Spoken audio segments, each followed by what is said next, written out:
Welcome to the DRF Sports Podcast, brought to you by DRF Sports. America's most trusted name in horse racing is now providing sports bettors with exclusive data, analytics, previews, videos, and expert picks on all major sports. Bet smarter and have more fun doing it. It's the DRF Sports Podcast, and now your host, Sheldon Alexander. Ready, set, bet. This is the DRF Sports Podcast, episode 25. Make sure you like and follow wherever you get your podcasts. I'm your host, Sheldon Alexander, and I'm still recovering from a wild day of football on Thanksgiving where, unless you're a part of Bill's Mafia, then I guess you're feeling really good. Everyone else? Well, yeah, we'll get to that shortly for sure. But first, I'd like to introduce you to Cash Grab, which is the DRF Sports all-new free-to-play sports prediction game where you can win real money. It's available to every sports fan in the App Store and the Google Play Store. Win real cash prizes every day, as well as a chance to win big money jackpots. All you have to do is download the free DRF Cash Grab app, create an account, and start predicting. Who will win the first quarter? How many touchdowns will George Kittle get? Answering questions like these can end in you making real money. So download the DRF Cash Grab app now and win big. And hopefully we've been helping you win some cash here as well on this, the DRF Sports Podcast, which we do twice a week. On Tuesdays, we recap the week that was, and on Fridays, it's the Picks Pod. And we have a ton of picks for you today in hopes of making this a winning weekend for you in both the NFL and NCAA. So hopefully you're still getting your betting information from us here on the podcast, as well as the DRF Sports Sunday Scoop e-newsletter. If you haven't done so already, make sure you sign up for free at drf.com/sports to receive 2 free weekly newsletters delivered to your email inbox every Friday and Sunday.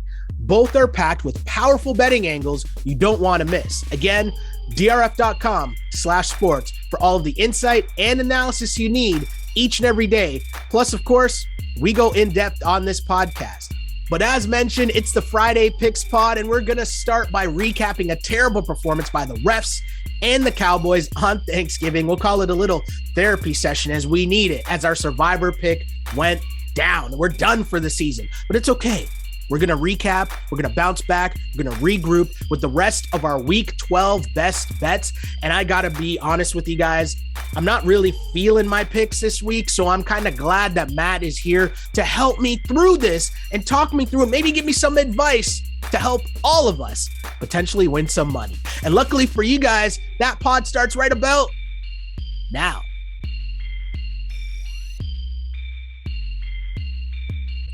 Well, the last time we were here, we were super excited for Thanksgiving, calling it one of the best sports days of the year, and all that other fun stuff. And now 24 hours post Turkey Day in the U.S., I got to say it, Thanksgiving sucks.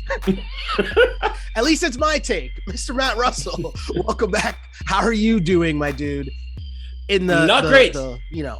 Post Thanksgiving. Yeah.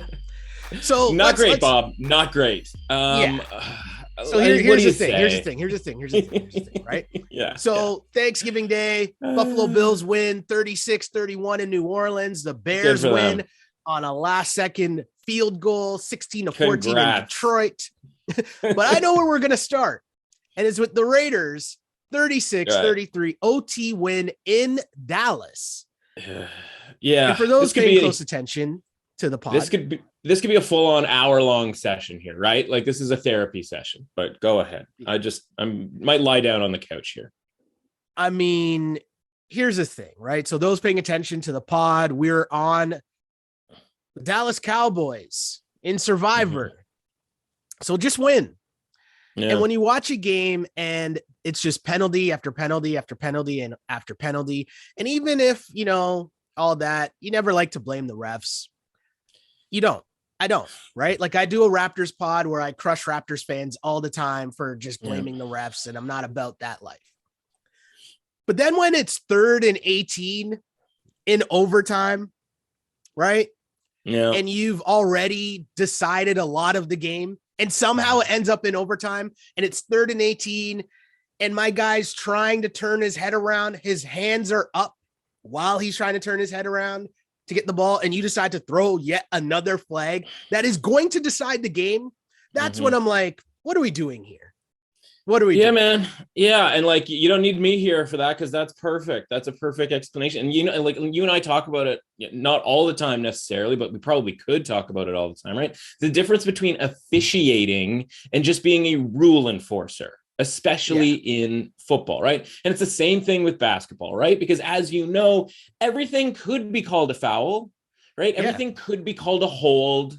Everything could be called, illegal contact. Everything could be called holding on defense. Everything could be called pass interference.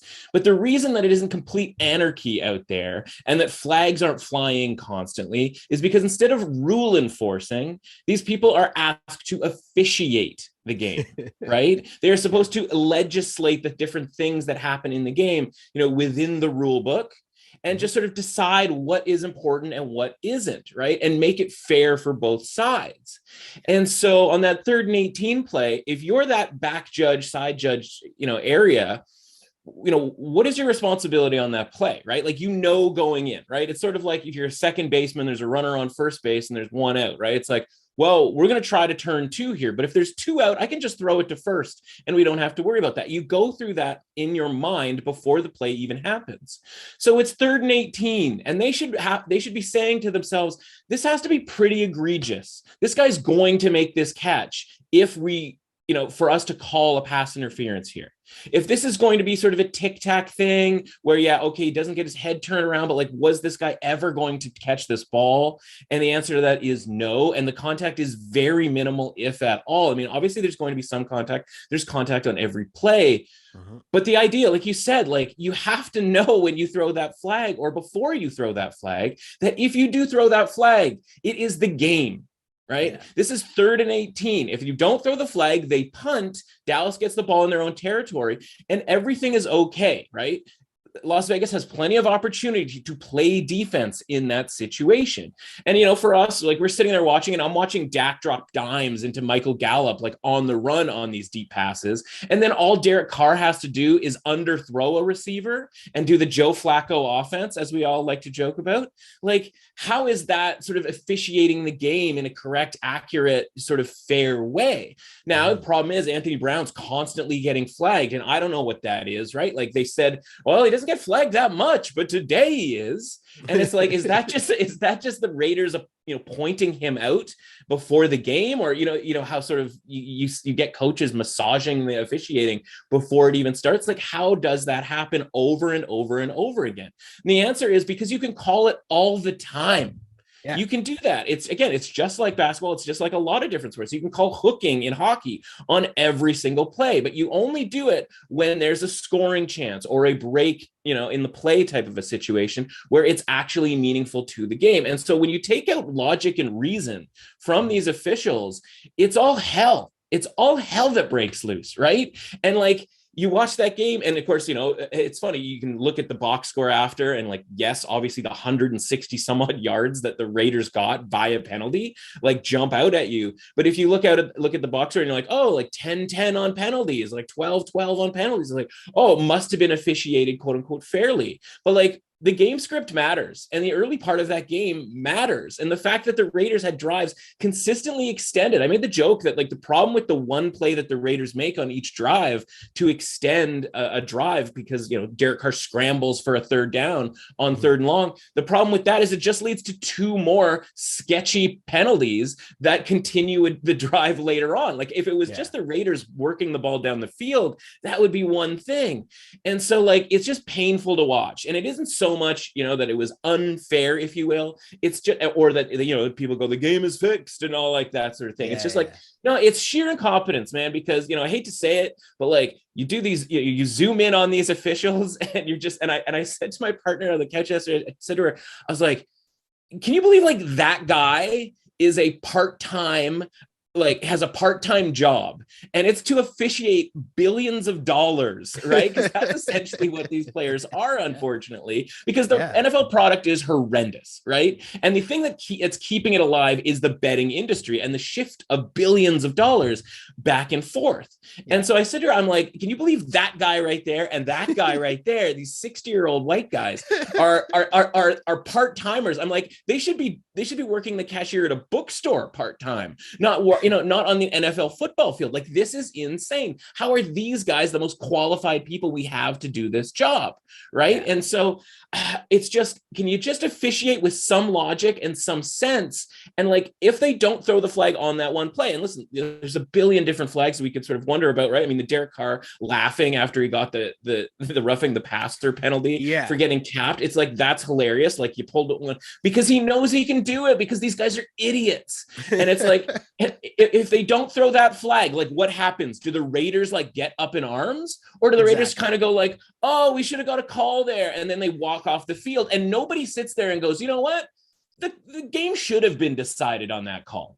You know what I mean? Not one person on the planet would have been like, you know what? They should have decided the game by throwing the flag there, because you know what? They haven't thrown enough flags in this game. No one says anything, right? It's a punt. The Cowboys get another chance. Maybe they get it. Maybe they don't. Who knows? Maybe the game ends up in a tie. Maybe Dak Prescott, has a deflection and the ball goes, intercepted by the Raiders, and they end up winning the game anyway, right? But at least more plays get to happen. Instead, they throw that flag and we turn this into like, okay, run a little bit, get a little bit closer. And then the offside nonsense at the end, and then they kick the field goal. And it's like, not that this game was some all-time classic, because it was destroyed from the get-go by the officiating, but it's like, if the alternative is that no one's going to be that mad, or you throw this flag and make a big scene out of it, why is throwing the flag and making a big scene out of it the quote unquote right option in these people's minds? Like, it's baffling, and it's really annoying. It's like, and of course we get knocked out in Circus Survivor, $6 million, on the line,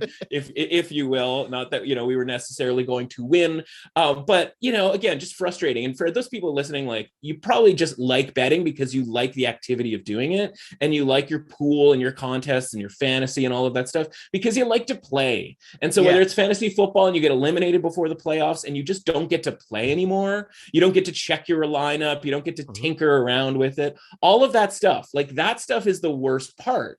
And this idea that like, we were really close, and now we just got to start fresh next year. Second year in a row that we're out on Thanksgiving, which is pretty far for a survivor pool, especially one this year that had a lot of stuff that we had to navigate and dip our toe here and there. And you sit there and you go, okay, like, the part I don't feel bad about, and I don't feel bad about that much. The only thing I feel bad about is the fact that game was so messed up. Not even that it was unfair, if you will, because that sounds like sour grapes, but like, could we just have a normal game, right? Like a normal game where one team wins and one team loses, and there isn't like 20 different 50-50 plays.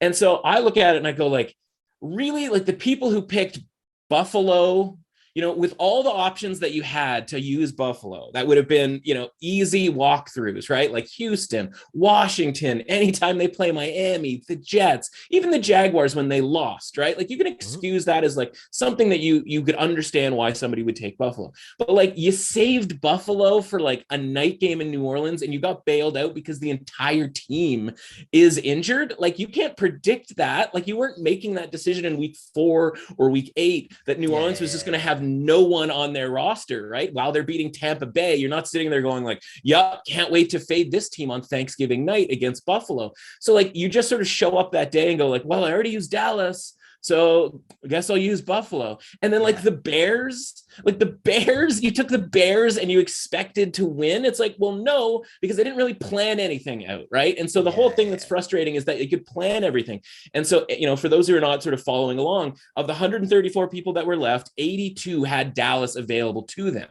And they were all saving them except for 2 people, because 80 people out of those 82 took Dallas yesterday, because that was the plan. They had a plan. But because of all of this nonsense, that gets washed away. And of course, New Orleans is a shadow of their former selves, and Buffalo wins, and the Bears pull out a victory over the Lions. And by the way, a bunch of people took the Lions, and you're taking an 0 for team, and like that almost got you through. And so like the whole thing is just like, it's just incredibly frustrating, because you're like, oh, okay, like did all this work, like planned all this out to perfection and dodged all these bullets. And then like a 60-year-old man just starts throwing flags because like, I don't know, it's Thanksgiving. And then Fox has the gall to show the referees wishing everyone Thanksgiving in their little lineup there. And I'm like, why don't you just save that for after the game where they can all gather around a turkey and bite into it, because they were clearly the most relevant players in that game. And so again, we could go on for a lot longer, but that's incredible. Here's my thing, right? First off, I'll say I'm totally fine to admit my sour grapes in watching this game and being like, hold on, what was that we just watched? Because above all, right, it's just not fun to watch. Forget about whatever you have laying on this game or any of that. Yeah. Watching flag after flag after flag when you know what their offense is and what they're trying to do. Now, the one thing I will say, okay, and I get why maybe it didn't happen because Dallas is without CeeDee Lamb and they're without Amari Cooper, right? But at some point, don't you just throw it up if you're Dallas and just say, we're probably owed one here after like the 5 that have been called against us? Like at any point in the game, like the ones that they threw up, dude was open, Gallup was open, and it was a nice pass. And as you said, Dak's dropping in dimes. But I'm legitimately saying we're just calling the play in the huddle, straight up Joe Flacco, go route. I'm throwing it up. You're going to come back through the receiver because they owe us one. That's the one thing that I look at the Cowboys, and then I remember, well, they're coached by Mike McCarthy, who's a clown, and Jerry Jones is out here saying, oh, well, you could tell Zeke's hurt and his knees bothering him and he's hurt. And it's like, so why is he in the game?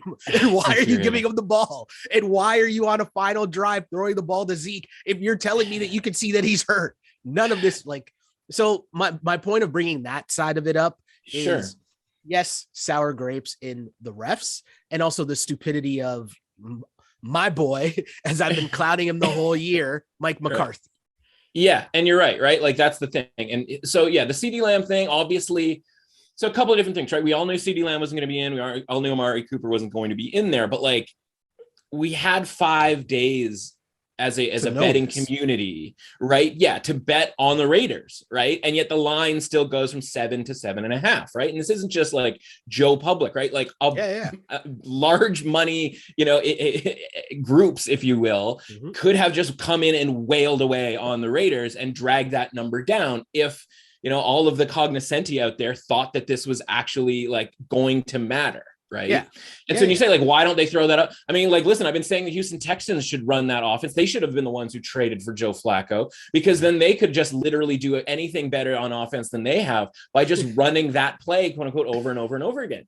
And like part of the design or part of the concept of Dak throwing the long bombs to Gallup that he connected on was like, well, if it's short or if it's not going to work out, like, we'll probably get a PI. Problem is they actually catch the balls. Right. Like unlike Vegas, like when they actually catch the balls, you don't need the PI. When the throw is so accurate, you don't need the PI. Right. Whereas like Derek Carr is just like YOLOing it up there, where unless somebody's 20 yards wide open, that's the situation that you're going to get, where he's just throwing balls out of bounds that are somehow still getting PI called for. And also you had Deshaun Jackson, who's not really running routes. Like he's running. And then at the first sign of contact, he's just throwing his hands up like, oh, yes. Right. Like flailing, and the refs are like, oh, I guess like his arms are flailing in the air. That must be a penalty. As if like there's not brush contact on every single play. And then my thing was there was a play late where Schultz is running up the seam. And I'm like, I've seen you call this on Deshaun Jackson like twice in this game. And you could call this here, the exact same play. And you chose not to. Yes. And I'm okay with that decision, as long as you choose not to in other scenarios. Just consistency. That's all. And that's exactly it, right? And that's what we mean. It's not like they're coming up with calls out of thin air, if you will, right? It's that they're seeing things that we watch football all the time. Like I'm literally all the time watching football, whether it's like rewatching games from the past week. Like, I prepare for this. This is why we have a successful season, right? We'll put the work in. And so like my constant existence is watching football. So whether you're constant existence in watching hockey or basketball, you know what a foul looks like, you know what a penalty looks like, right? It's why if you go to a hockey game and there's like a non-call, like everybody's like, whoa, because like we all see all the time what gets called and what doesn't, right? And so, like these things could be called And we just know intrinsically, we know, well, 90% of the time, like that Derek Carr, and I'm probably saying 99% of the time, like that Derek Carr roughing the passer doesn't get called. Right. Mm-hmm. But they decided to call that. Was there contact? Yes. But like for some reason, we ignored that he was now a runner, that he was the one initiating contact by going towards the ground, all of that sort of thing. Like the third down play on the sideline where the guy pushes, I believe it was Pollard, out of bounds. And then a second guy comes in and hits him. And like, yeah, he sort of did that like hands up thing at the very end. But like, I've seen that flagged too, right? And if the standard, everybody talks the standard of officiating in every sport for each and individual game. If the standard is we're throwing the flag on everything, then like that needs to be thrown. And like they just started calling holding penalties on the Raiders hand over fist. I don't know if that was a call down to be like, hey guys, like you're absolutely working over the Cowboys for the first half of this game. And you need to drag the Raiders out of field goal range here a couple of different times to quote unquote even up. But like I would have traded those holding calls for not throwing the flags on third down in the first half. And we could have just played this game normally, but we weren't allowed to sort of see that happen.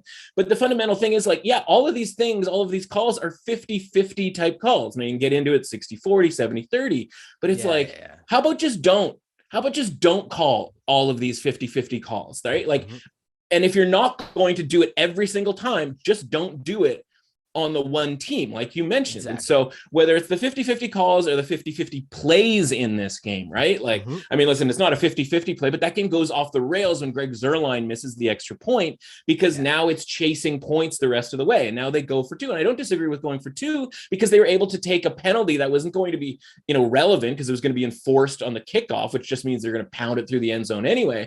And so I'm fine with you going for it. But the problem with that is, and this comes back to McCarthy, and like all of this gets intertwined, and you realize like when you intertwine all of this stuff, like the Cowboys had no chance to win this game, but they were still in overtime with a 3rd and 18. So it's really, really frustrating. But like McCarthy, like they go for the 2-point conversion because it's down at the 1.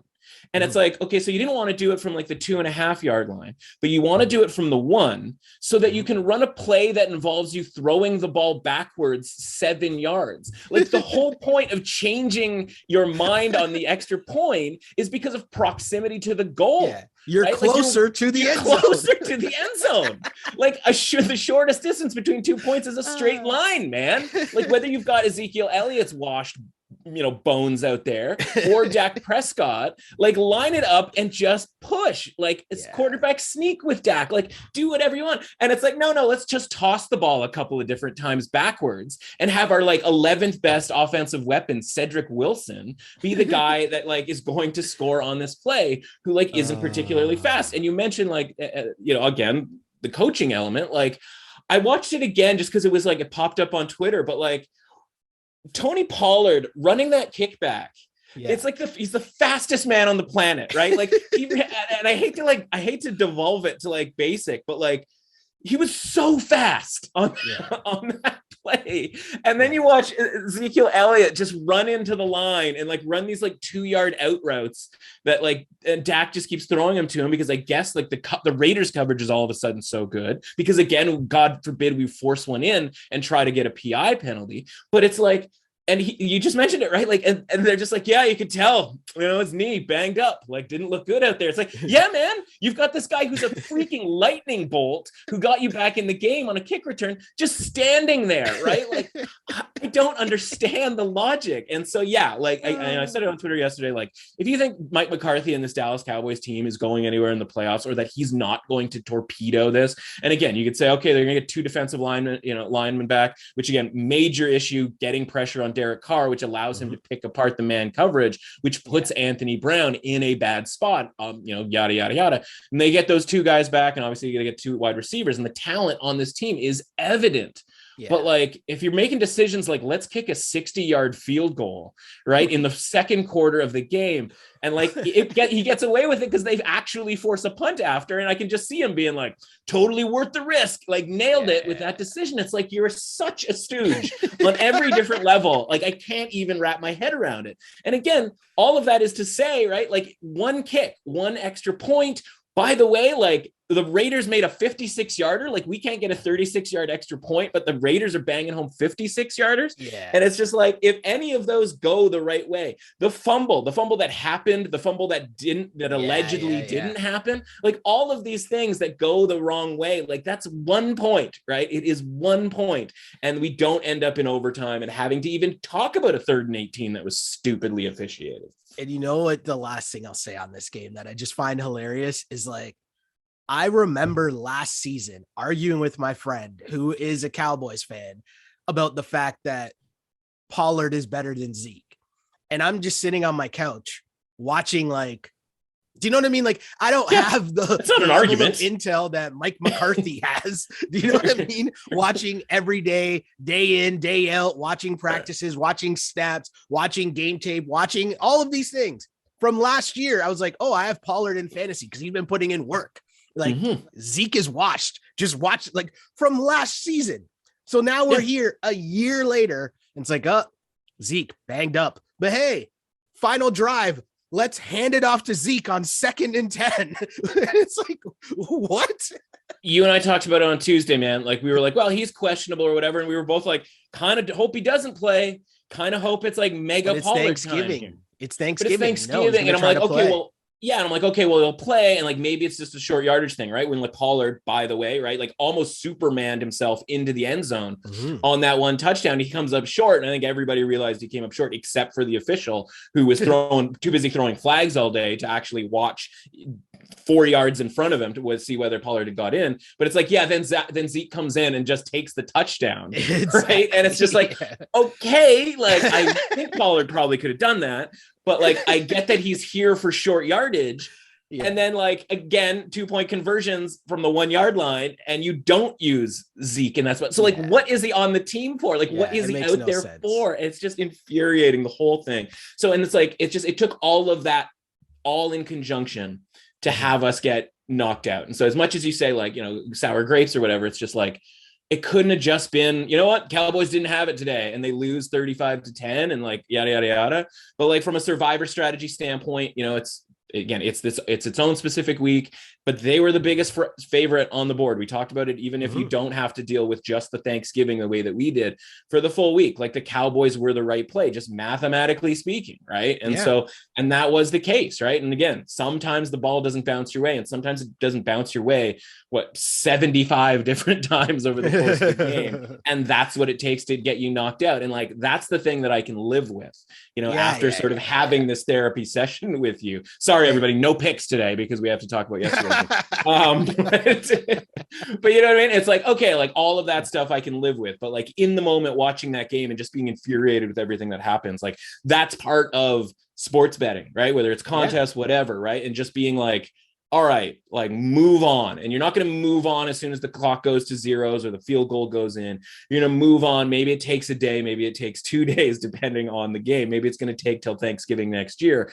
God willing, we make it again to Thanksgiving in this contest. But again, that's the type of thing, right? Call a buddy, text a friend, right? And expel all of this stuff on them for when you have a, you know, what feels like a bad beat, because that's part of this, right? Because you can't let it just chew away at you internally. And fortunately, again, Thanksgiving, we're giving thanks. Like, fortunately, I get to talk to you about it. Fortunately, I get to, you know, bitch and moan to my friends about it last night. But like, that's part of it, right? Because you're going to get like emotionally wrapped up into it. And so, you know, don't take it out on anybody. Just talk to people about it, because everybody's watching the same game and everybody sees the same stuff, you know? Yeah. And like the beauty of the NFL, why the NFL is going to win, is because you talk about moving on. And part of moving on is there's a full Sunday slate of more games for people to try and win money on. So I know we spent a very long time on this podcast discussing an epic loss for us personally. And hopefully, you know, some of you listening are along for the ride with us. And that's why you enjoy the journey that is this podcast, but also why you enjoy the journey that is this podcast is for the picks. So we will get to that, as promised, as always, that you're used to on this Friday Picks Pod. And just a reminder, if you're new to the pod, if this is your first time listening because you're a Cowboys fan and you wanted to just, you know, be sad with us, but you happen to be here for some picks now, here's what we do. I'll lay out the line. I'll kind of give my lean, which way I'm going. And then Matt comes in with a little bit of information and education on where the line is, where it's going, and where it came from. So here's where we'll go. First off, a big game, the headliner game, we'll say. And then after that, we'll get into some best bets. But let's say the headliner, the one that people are most hyped up for this week, has a 7-3 Rams as 1-point favorites in Lambeau Field against 6-3 Packers. I feel as if both of these teams are fraud NFC championship contenders, right? Sure. Like they're in the mix, but yeah. I'm like not buying either team for a multitude of reasons, we'll say, right? Okay. But here we are, a pick'em game, and I'm reluctantly leaning towards Aaron Rodgers and the Packers. That's where I'm at. And it's just because I feel like we watched the Rams just get punched in the face a couple times, and Aaron Rodgers is just not Matt Stafford. No, he's not, but at least Matt Stafford's not showing feet, right? At least Matt Stafford's not out there like going full toe. I don't know if I could say this on the pod, so maybe I'll edit this out if it's not possible, but like whatever the stuff is that Aaron Rodgers is smoking, like, can we look into that? Can we I think that's fair game. I think that's fair game. It's legal, right? I don't know what the rules are in Green Bay, in Wisconsin, right? But like, I feel like he's on that good stuff. He spent some time in Montana with his lady friend. I think they imbibe in some right. Grown, you know what we're saying. Delight. You know what we're saying. And you know what? Point to it. Like nothing wrong with that, right? Hey, knock yourself out, do, Aaron Rodgers. Do what you do, right? Pain management, right? Your toes feeling a little funky. You know what? Do what you got to do. Okay, so let's talk about some football and let's talk about some picks here. So, okay, market standpoint, right? We always want to kind of look in and go, okay, where's the line start? Where is it at right now? Like, what's the movement? Why is the movement? Blah, blah, blah. This started with the Packers at like -2, 2.5. And right off the bat, the market was like, nope. Grabbing the Rams. That changes me a little. Okay. Let's go. Right. Okay. And it isn't the type of thing where it's like, okay, it's moved from 6 down to 4, or it's moved from, 3 to, down to 2.5. And like, maybe you want to take the Packers because you're getting a key number.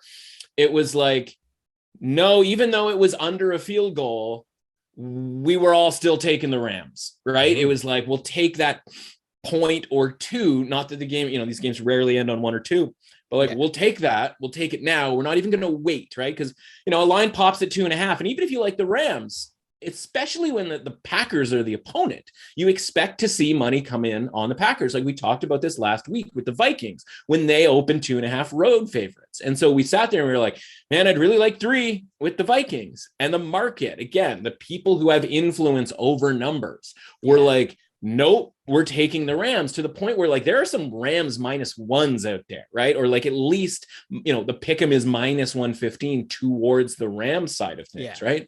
So everything sort of gets colored from that, vantage point for me going forward. And I go, okay, look into that. Why is that? Why 2 weeks in a row have the Packers seen money come against them? Right. And again, it's like Rodgers admitting he's got a toe injury. Obviously, the Aaron Jones element not being in the lineup, like that matters. Who's to say how much it mattered last week against the Vikings, where the Packers were able to score certainly enough points that you would win a normal football game in. But like the Rams obviously coming off the bye, and like people will tell you, teams have coming off the bye this year, like haven't had a ton of success. All of that is just small sample size nonsense. Yeah. And it's different for different coaches coming off buys.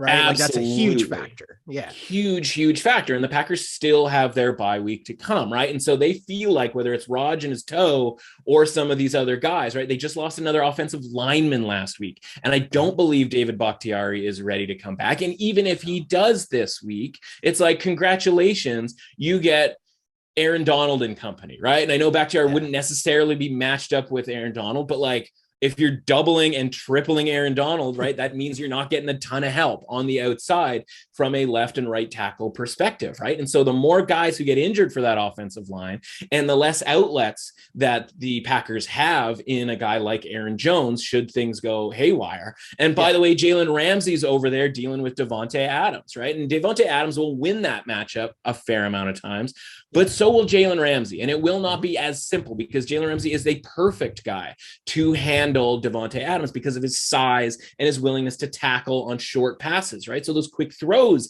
to Devontae Adams aren't going to go for 10, 12 yards because he drags somebody, over the first down line. They're going to get tackled relatively quickly because that's the kind of guy that Jalen Ramsey is out there as a football player. And so the Rams really match up quite well against this team. And we saw that in the playoffs last year where, yes, the Packers won and they covered, but that was a lot more competitive of a game than most people thought that it was going to be because the Rams were pretty banged up and everybody just assumed, and again, the tickets all cashed or whatever, but they assumed that the Packers were going to win that game comfortably. And that was a bit of a more dicey game than we certainly thought. And that game didn't include Matt Stafford, right? And so Matt Stafford, who was the quarterback? It wasn't even Goff, right? I believe that was the Walford experience. Walford, yeah, it was. Walford, the John Walford experience. And they still almost they were frisky. Yeah. Well, I mean, they beat Seattle the week before with them, and then that was the situation. I believe there was an interception in there that was a game changer. Anyway, all of that's off the top of memory. But the point is that's the point of getting Matt Stafford, right? Is that it's a guy who has gone to Lambeau and won a game occasionally with a Lions team that is often overmatched. And it's this is it, man. This is what the money's for, right? This is the money game for the Rams. This is the game that we always talk about, especially if you go into your bye on a high or on a low. When you come out of it, that's the issue, right? And so when people talk about teams not covering coming out of a bye week, a lot of that is because they were overvalued because we just watched them win a couple of games. They take a week off and they're rested and we feel really good about them because they won a couple of games, and then they kind of stumble out of the gate here. Well, the Rams have just, like you said, been pushed around the last couple. And now we're watching them come in and okay, this is the game for them. Right? This is the game. They're still trying to compete with the Cardinals here, who are pulling off 2-1 records with Colt McCoy, right? They have to be sitting there watching this going can nobody beat this Cardinals team? How is Seattle not able to do it? They're asking Seattle for a favor and they can't even do it for them. So I think this is a really big game for the Rams. I don't think it's that big of a game for the Packers, or at least they just they won't have enough necessarily for this team, because I think it's a team coming in a lot healthier. You can get into the whole Odell Beckham situation. Is he going to be a little bit more involved and yada, yada, yada. And obviously long-term, the Robert Woods injury is going to be an issue, but I think you're going to get a big game out of Henderson here. They're going to be able to run the football. They're going to get back to that a little bit and be able to move the ball on the Packers. Now, will the Packers be able to move the ball? The answer to that, I think, is maybe, because again, the last two games, Seattle, think about what we just saw with Seattle against Colt McCoy. And as much as they got shut out by the Packers, that's a 3-0 game 2 weeks ago, right? The Packers weren't able to move the ball on Seattle, or weren't able to convert drives against Seattle just 2 weeks ago. And they got down to the Vikings and ended up obviously making a comeback there last week. So it's not like the Packers offense is necessarily broken. But if you can't move the ball and you can't score against Seattle a week before Colt McCoy is able to score against Seattle, then what are we necessarily afraid of here when it comes to Aaron Rodgers? So for me, this is Rams or nothing. I don't know that it's necessarily going to be a contest best bet type of thing for me here. But I think the line is indicative of sort of everything that I just said about the matchup here and the spot really being favorable to the Rams. So for me, it's Rams on the road here against the Packers. No, I like it. And this is one of those instances where, again, for people who might be new to the show and what we do here, a lot of times this is what happens, where I'll say where I'm leaning and then we talk it through and I'll be like, okay, I see what you're saying. That makes a lot of sense. All of these factors leaning towards me switching my pick to taking the Rams. But here we are. Okay. Here we are. Yeah. Here we are. What could possibly go wrong? Yeah. What could go wrong, right? Hey, go Cowboys. Screw the Cowboys is what I really mean. But well, we're on such a heater, right? And by the way, the funny thing is we won money yesterday. I should mention this, right? We won money because we were all over over Detroit plus the points. And like, Correct. yeah, we had a little sprinkle on the old money line and we connected that, we talked about the Saints with a little sprinkle on the old money line, but like, and we didn't bet on the Cowboys or the Raiders game. We just happened to have our Survivor entry on it. And it's Correct. like, I've never been so disappointed to win money on a Thanksgiving Thursday, all things considered. And, for those of you who read my stuff, like we also hit some juicy touchdown props. We finished the night with a Matt Breida plus 550 anytime touchdown. We had a Dalton Schultz tying touchdown, hit an anytime touchdown there for him as well. And so like, we actually had a decent day yesterday, but it doesn't feel like that necessarily. Hey, it happens. But let's get to more of your best bets angles here that we might have. And we'll kind of try to speed through here, get to some more picks as much as we can. So the 7-3 Bucks favored by 3 points in Indy against 6-5 Colts. I feel like I have way too much faith right now in the Colts, and I would like to, for a team that is still QB'd by Carson Wentz, even though they're not asking him to do too much, and he didn't do a lot, but it's kind of forcing me to lean towards the home dogs, and I don't like it, but I'm going to be honest with you. My real angle is going to be totally based on what the health is from the Bucks. Yeah, I think that's fair to an extent, at least from the health standpoint, right? And it looks like Vita Vea is going to play. And to me, he is the key for this game. And it's not complicated, right? Like the Bucks have this, phenomenal run defense. And without him, they were able to survive against Saquon Barkley and the Giants because it's the Giants, right? Yeah. And I think you're right about like the having too much faith here, because I'm probably going to try to talk you out of the home dog here. And I know that might come as a surprise to you because like, that's what we do. That's what I do, right? A lot of underdogs, a lot of home teams getting points, et cetera here. But again, let's talk about the market for a second, right? This opens 2.5. This is a team, I'll put it this way. I'll put it in the terms of Survivor, right? When we were looking ahead to this Sunday, which is, the reason we took the Cowboys and we advised the Cowboys for the entire week is because Sunday is an absolute mess when it comes to picking games. And so up until last week, when obviously we used the Bucks against the Giants, we sort of had the Bucks saved for maybe needing them on the road here against the Colts. Now the Colts ended up playing a lot better football over the last month or two. And we were like, well, I don't really want the Colts want to fade the Colts, in that spot, especially with Survivor. But the point is as I was projecting point spreads and all of this, the Bucks have always been about a 4-point favorite for me in this game.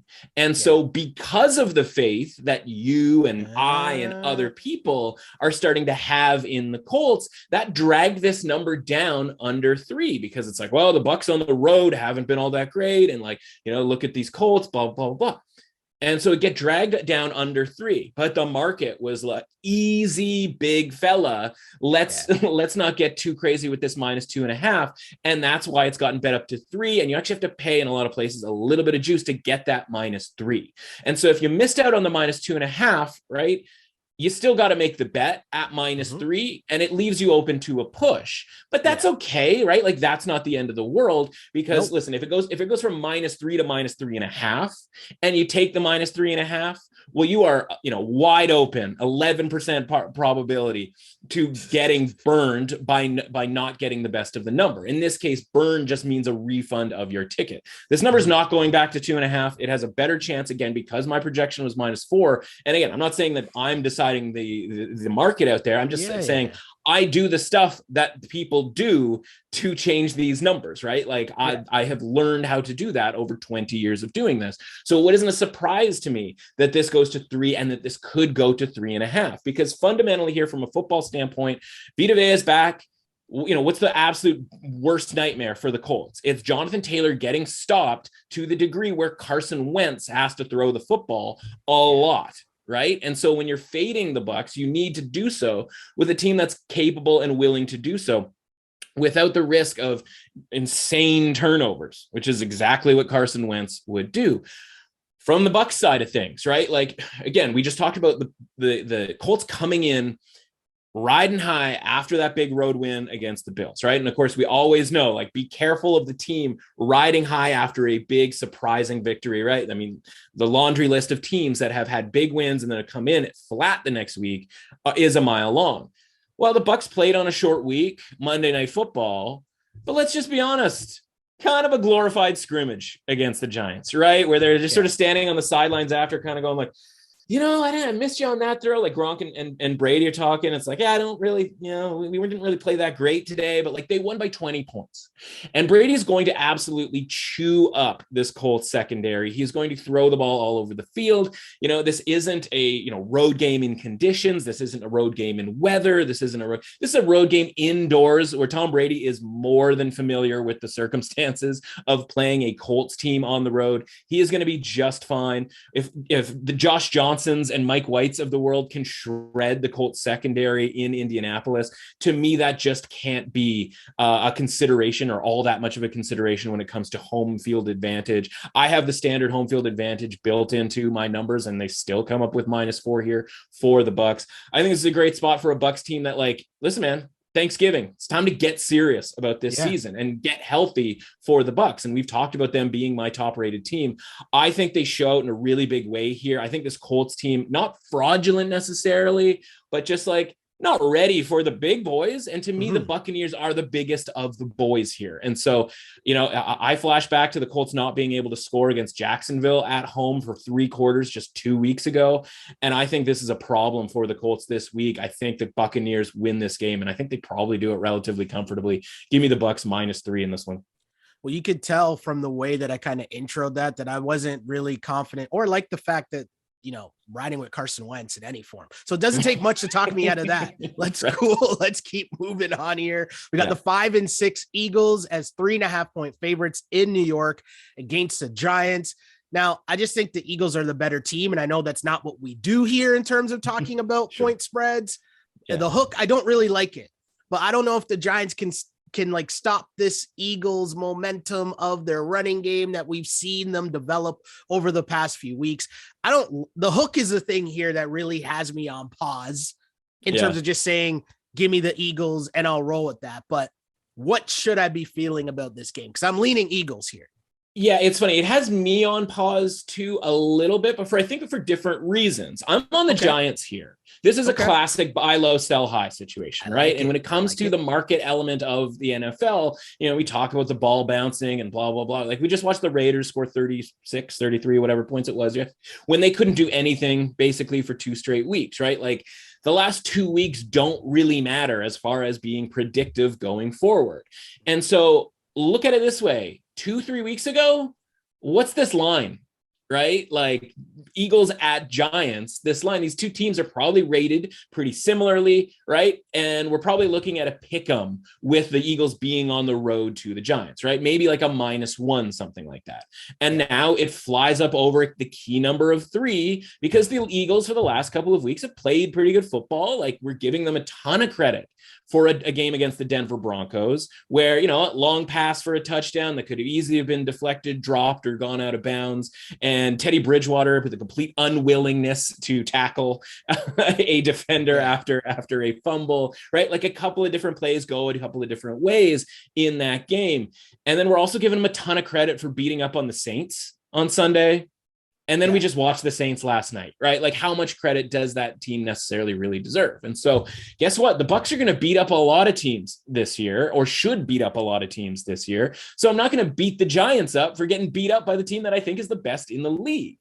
And so just fundamentally, I don't think there's that much still in between these two teams. And I think when we're talking about a road game, getting 3.5 points here with the home team and the Giants, the thing that has me sort of questioning it is in a different way. Like psychologically, I look at it and I go, man, they're giving me the hook here. They're giving me +3.5. Like that seems like they're asking me to bet on the Giants. And so you have to ask yourself, why are they asking me to bet on the Giants? Is it to sucker me in here to bet on the Giants? Or is it because everybody's betting the Eagles and it doesn't really matter, right? Like they're trying to get me to bet on the Giants because they need somebody to bet on the Giants here because everybody's betting the Eagles. And so we don't talk a ton about betting percentages and the public versus the whatever and square plays and all of that kind of stuff because all of that by and large is a lot of BS. But if you're sitting there and you're running a sports book, like, why would you make the number 3? Why would you make the number 2.5, knowing that you can make it 3.5 and a bunch of people are going to bet on the Eagles here, right? So you can get away with that 3.5. So we'll see if it goes up to 4. That's always worth kind of seeing if that's, going to happen. But for me, plus 3.5 here is a big play for me. It's going to be a contest play come Sunday. I'm going to hold my nose and I'm going to take the Giants, and it's not going to be the stinkiest thing that I do on Sunday. But, once the game starts, it might feel like that. Not mad at that. Not mad at that at all, because there are principles that we go through that I'm learning that to maintain on a regular basis. And one of those things is just leaning towards a home point. So, you got to, when I get talked into one way or the other on that basic principle, I'm okay with that. I get it. And I understand. One thing I don't really want to understand, because there's not much that I really want to do with this game from like actually a viewing standpoint, is the 2-8 Jets at the 2-8 Texans. Yes. Texans are 2.5 point favorites. And this is the beauty of the NFL, because if not for betting, I don't know why anybody would want anything to do with this game, but this is what we do here. And my mentality on when there's games and situations like this, I just don't really pay attention to it that much. It's like, take the points. But the Jets might be a different level of trash team, right? Like, there's trash. And then I'm like, this might be one where I'm like considering the Texans here. I don't like it, but like, it's tough. And I normally, as I said, I don't want to think about this too much. Should I just be like, 2 crappy teams, take the points, and that's my normal train of thought here? I mean, you're not wrong with the 2 crappy teams element. Like, that's obviously the case. I'm going to focus on the one crappy team, the crappiest of the teams. And that's the Houston Texans, because this team is awful. Like, okay, we called the Texans outright last week, right? Like, we were all over the points. Like, we're like tennis. It's the reason we took Tampa Bay and Survivor. It all comes back to Survivor, because we wanted to avoid the idea that the Titans might lose to the Texans. Then you watch the game. Speaking of like wanting to watch the games, and by the way, I can't wait to watch the Jets and the Houston Texans on Sunday in just for the most perverse way possible. Speaking of like horrifying games to watch, like, it's a downpour in Tennessee. Like, Mike Vrabel soaked. They're throwing the ball around. Ryan Tannehill's getting intercepted. 5 turnovers for the Titans, and like they had 3 turnovers and 4 turnovers, and we're still very much in the game with the Texans, because the Texans weren't even able to muster 200 yards of offense against the Titans. Now, again, like, congrats on the win. Awesome. Like, we were very excited for the Texans getting the victory there. But from a predictive standpoint, right? Like, why would we think that they're going to be able to have 300-400 yards, against any football team? Now, again, it is the Jets here, so it's very possible that they do get 400 yards here. That being said, from a Jets standpoint, like, you spend a lot of time playing these games against some really good teams where point spreads are, Colts 10, Bengals, a game that actually won 10, Patriots over and over again, Bills over and over again, right? Like, all of these games against these, quote unquote, tough teams. And now you finally get a little indoor game against the Texans, who, like, they don't have a home field advantage in any way, shape, or form. And Zach Wilson gets to play a little bit sketchy because he hasn't played in a few weeks, but like, he should have a ton of time back there, right? Because the Texans aren't going to get pressure, because the Texans don't get pressure against really anybody. And unless there's a downpour, the Texans defense isn't going to do all that much. And so I think Zach Wilson has a chance to play pretty well in this game and find wide open receivers, because he does have a handful of targets available to him. And so it's very dicey. And I guess the principle of it is, yes, if we're getting points, it is only 2.5 points. But again, from a market standpoint, this line was 3, right? Yeah. This line opened 3, and enough people hammered that +3 under the premise maybe of just take the points with 2 bad teams, that the number's gone to 2.5. And I don't think it's headed back to 3, because I don't think anybody wants anything to do with the Houston team. My numbers still make Houston a favorite. It is 0.7 points of a favorite. So it is the slightest of favorites, which means you're getting the Jets here plus 120, something along those lines of the money line. And again, I would take the points here. I wouldn't just bet the money line because it is these two teams. A safety could very much be in play, or some sort of nonsense that has this game, field goals, and like you just need 1 point to win the game type of a situation, where you can win the game by 1 or 2 points. So yeah, this isn't a just screw it, take the money line situation. This is take those 2.5 points in case things get weird. But I think the Jets can move the ball, not unlike they did against the Colts, for example, right? And I know it's Zach Wilson and not Mike White and not Josh Johnson, though who knows, with Mike White and Joe Flacco on the COVID list, we may see some Josh Johnson, and that wouldn't even be the worst thing I've ever seen in my life either, right? I think they can move the ball against the Texans. Again, for all of the Texans' victory, I haven't seen them be able to move the ball in an effective way. And so I think this game might be sort of low-key higher scoring because both defenses are bad. So maybe take the over and a painful, it could be a painful experience. But for me, I like the Jets, and I can't wait to watch this game in just a weird sicko type of a way because I think it's going to be strangely entertaining.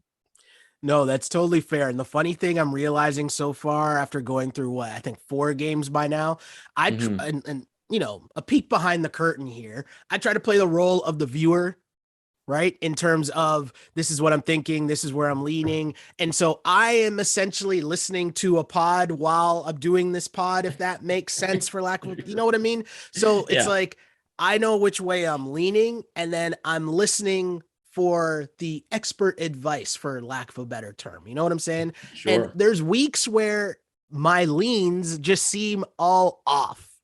Do you know what I mean? Where you're looking at lines and you don't have a feel for things. And coming into this week, not a good feel. And as we're doing this pod halfway through, I'm like, oh yeah, that's a good thing here, right? Yeah. But this is why we're here. This is why we continue to do it. And I'll stop rambling and just move on so that people can get their expert advice from not me this week. 6-4 Chargers minus 2.5 at the 5-6 Broncos.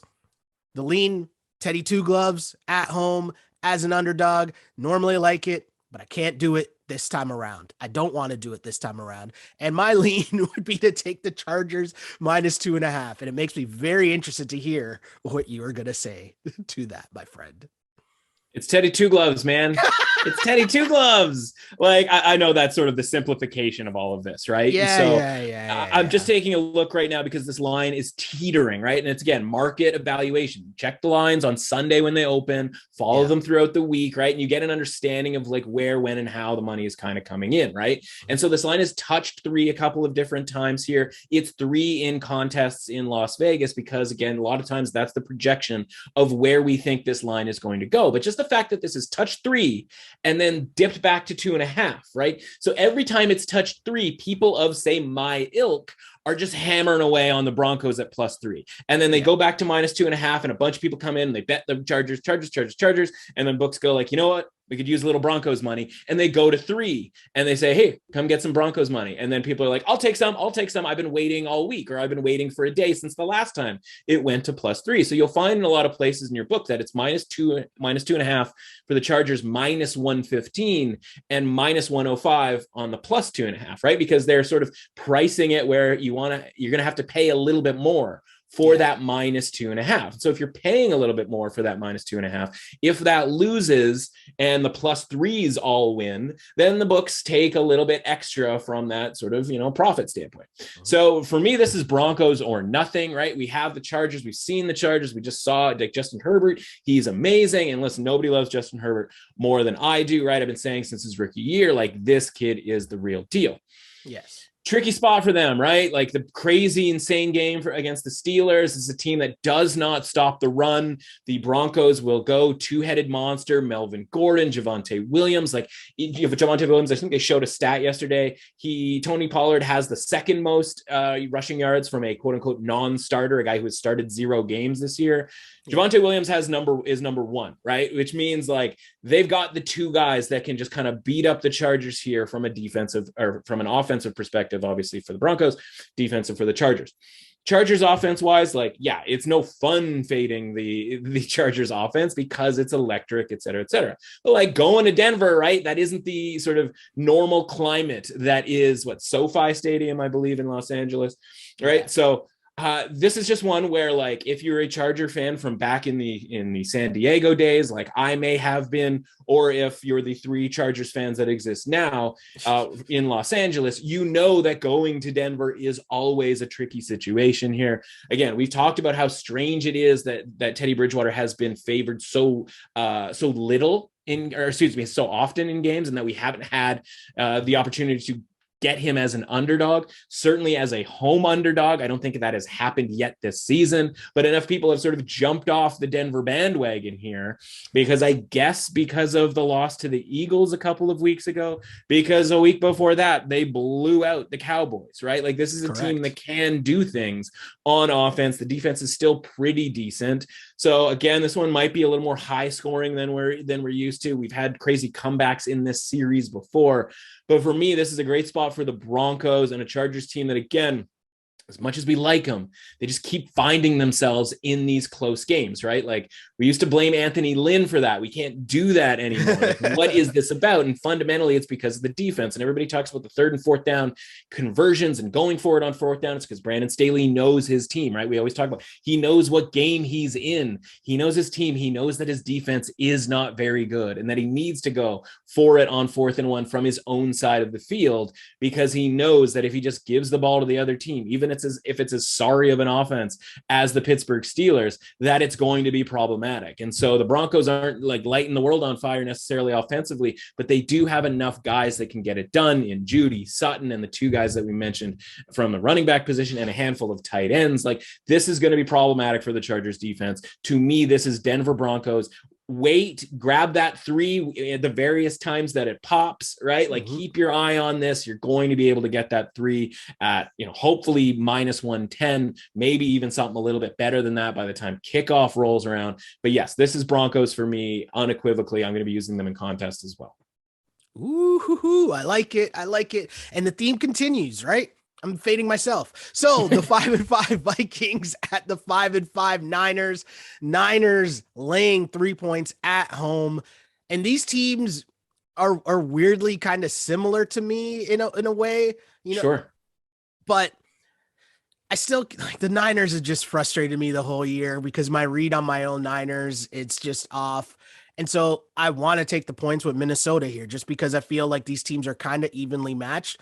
And I don't really know when the Shanahan, like, hey, here's my A+ playbook, and we just had a good week of practice, and so our offense kind of looks amazing at points. Because even in last week's game against the Jags, like they looked not good to start that game. They had this super long drive and then settle for a field goal, and you're thinking, all right, here we go again. And then it doesn't matter, right? The rest of the game just didn't matter. So I don't know if that's more of about what the Jags are as opposed to what the Niners did. Or do you know what I mean? I'm having trouble reading this game here, but my lean is to take the points in the Vikings. So, I said this on Tuesday that I wanted to talk about that Jags game because we were quote unquote way off on that, right? Where we thought the Jags had a chance to win that game outright and all of that sort of thing. And like we take the L's like as much as we take the W's. We did 20 minutes on taking an L with the Cowboys to start this podcast. Correct. But we didn't get into that game too deeply. But I want to talk about that drive. And I know not a lot of people were like locked in on 49ers Jags at 1:00 and like, let's see the first drive of that game.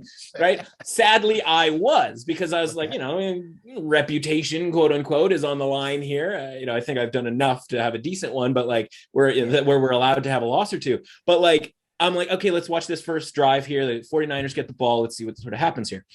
The Jags got off the field on that drive like 3 different times, except for the fact that there was a late flag, like that type of thing. Or, everybody was playing well on that play except for one guy, and the 49ers were able to like pull off a conversion, right? Mm-hmm. And so that was even before the fact that they got down to the 1-yard line and kicked a field goal, which is like, honestly, it didn't burn them because they won 30-10 or whatever it was. But like, that's the most Shanahan thing there is, right? Like taking it all the way down to 1, you've got this power run game. Like Same stripes, man. Like he's won 2 games in a row and both games relatively comfortably, but like same stripes from this coach where it's like, you really didn't go for it against the Jags from the 1 yard line because the 3 points in the first quarter are really going to matter all that much.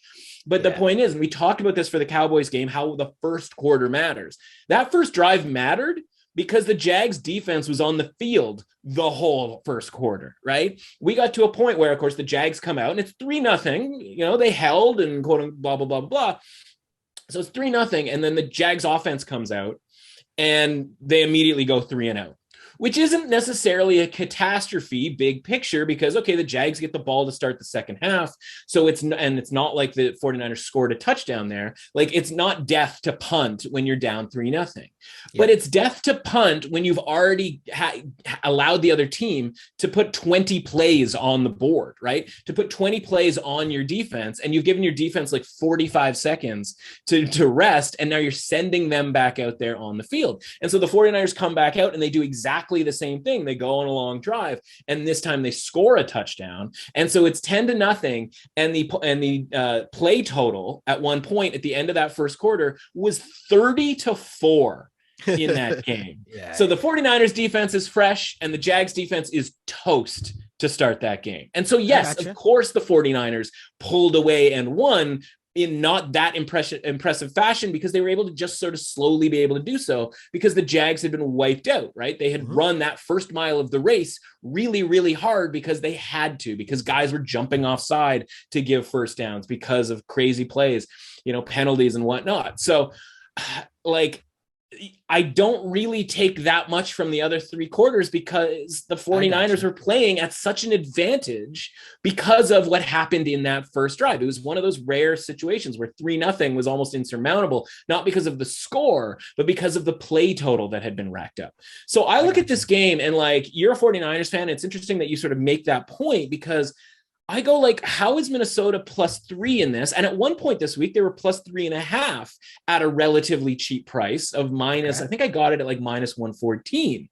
And so, you know, it obviously goes back down to 3, but like, even that seems high. It's almost like I'm missing something here. And that maybe because of the spot with the Vikings having that big win against the Packers, right? Anytime you beat the Packers as a Vikings team or fan, like you are riding high. And so that's the part that has me sort of going like, maybe I don't include this necessarily in contests, right? I made the bet at +3.5. I don't think we'll see 3.5 ever again this week. So I will end up getting closing line value with this. I will be interested to see where this goes come Sunday. And I will be sort of more vindicated, if you will, if this number comes off of 3 on Sunday. But again, it's really tough to take a number off 3 if you're a sports book because of how often games land on 3, right? You can imagine if they take it down to 2.5 and people bet the 49ers and it lands 3 with all the people who have 3.5, and then -2.5, that's the worst case scenario here. So I kind of think they just put up a bad number here and they kind of have to stick with it.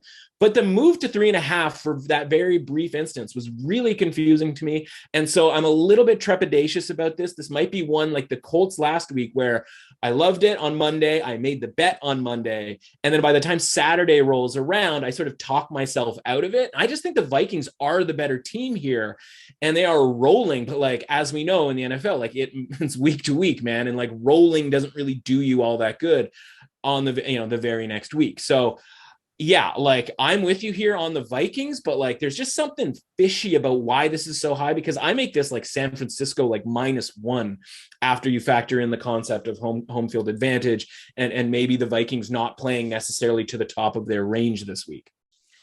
I like it. Vikings plus the points. And you're totally right. The term rolling and Kirk Cousins on as a QB kind of just make me weary for sure. But hey, it's one of the things that got to do that I might not like, but let's keep things moving here. And another interesting line is we have the Patriots who are 7-3 and 7-point favorites at home to the 6-3 Titans.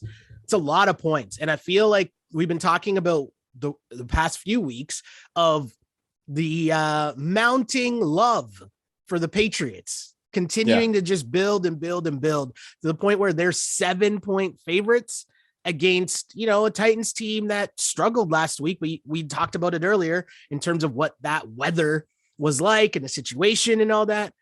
And so with all that, I feel like it's a lot of points. Are we really ready to lay that many points with this Patriots team? Because I don't think so. Yeah, well, I mean, first of all, we'd be remiss if we didn't shout out our guy, Booger McFarland, right? Have to reference our guy Boog, right? This is so good. This is too good. Across the waiver wire or the news wire on Wednesday? I've lost track of days given the way the week has gone this week. Adrian Peterson released from the Titans, right? And it's good. That's a tough blow. That's a tough one. It's so delightful, right? Like you're just like he was a week away from saying how like the Titans are going to be fine because Adrian Peterson is going to like carry the load. Like we can't even stop laughing at how ridiculous. I mean, like he gets paid so much money to talk about football, and good. Like on PTI, like the flagship show of ESPN, and he talks about how Adrian Peterson, like the Titans are going to be fine, and then they lose to the Texans, and Adrian Peterson gets cut. Like, I mean, you can't shut it down. Better. Right? Really like, shut it down. It's over, right? Like, just shut it down right now. Turn the lights out on our boy Boog. Anyway, I had to mention that because that was so good, and it's just the best. Yeah. Okay. So, anybody a Price is Right fan out there, right? Do you remember the yodeler, right? Going up the mountain, yodelay, hee-hoo. And he's going up the mountain. Everything's looking great for the yodeler, right? And then all of a sudden, it goes off the cliff, right? And that's what happened for the Titans. And now they're just the guy lying at the bottom of the mountain. Hopefully he's okay. I don't think he's okay. But the Titans are sitting there. And this number for me, I have this number at 4.5, and I have downgraded the Titans. Like we talked about it last week. Think about it this way. Who's lower on the Titans than I am? Literally nobody. So I have them rated as low as like I can possibly go with this team, based off of, again, what we've seen, not just from last week, but from 3 games, 2 of those wins. Again, keep in mind, close win against the Saints, that version of the Saints that we just saw last night. Okay. So super low on them. I have gone up and up on the Patriots. I talked about Tuesday, how like just from a karmic standpoint or in the cards cosmic standpoint, we're going to get a Tampa Bay New England Super Bowl. Like that's just clearly where this is headed from just a narrative, whatever standpoint. And I wanted to sort of plant my flag on that. So again, high as I can kind of go here with the Patriots. And that still leaves me at like 4.5, like where this line opened on Sunday. And this is the big mover of the week. And a lot of times we've seen lines move in a big way because news has come down, right? Like Aaron Rodgers is out, the crazy Baker Mayfield is out. We have to move this line down to, -1, right? Because Baker Mayfield isn't playing. And it's like, this line hasn't moved on any news. It's certainly not the Adrian Peterson has been cut news because he was dragging them down anyway.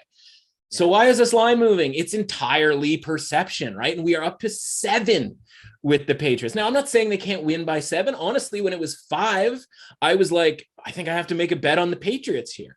I don't know why I didn't. I was slow to it. So I'm just telling you right now, at 5, I was all about the Patriots. And then when it went to 6, I'm like, well, let's throw them in a tease. But now they're up to 7 when we're talking about just against the spread numbers here. If you are in a pool, if you are looking to make a bet on every point spread, if you are making a pick on every point spread, as you do, you're right. Like +7 is too much. Now it's only 6.5 in contest. So that's probably what's going to keep me off of them as a big 5, bet here.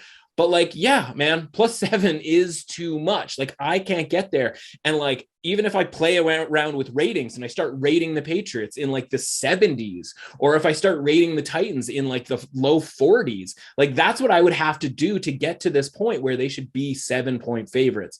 And so for me, this is Titans or nothing.